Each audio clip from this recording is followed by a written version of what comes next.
So now that we are familiarized with web presentations, let's build one. First, click on the Menu button and select Media to open the media library. Now click on the drop-down next to the Add New button and select New Web Presentation. You will be prompted to name the presentation. Type in Welcome. Keep in mind this is just the file name. Next, we will select the display size. Your display size will be listed here, so simply click on your display size and then click Continue. This large black window is called the display canvas and represents your Daktronics display. I would like a deep, rich color for my background, so under Properties, I'm going to select the Background Color drop-down, and I'm going to choose a shade of deep blue from the color slider. Next, I'll click within the color box to determine the exact shade, or I can enter in RGB values.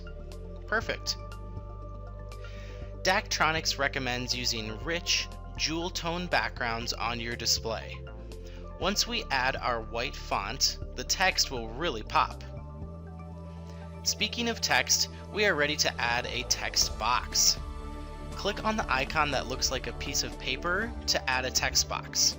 You'll notice the Properties window has changed now. In the text field, let's enter Welcome to Daktronics.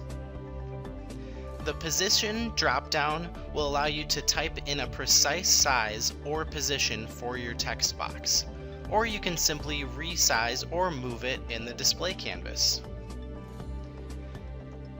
Now let's expand the font section to configure our text appearance. We can change our font by clicking Choose Font and selecting one from the list. Below that, under Styles, you can resize the text. I'll use the arrows to increase or decrease my text size. I also have the ability to bold, italicize, or underline the TrueType fonts. Next, let's change our text color. We want to make sure our text color has good contrast with our dark background. I've got a thick font and great contrast between the font and the background. Perfect. Now I'm ready to save the presentation. All I need to do is click on the blue Save button in the top left corner. That was easy, wasn't it?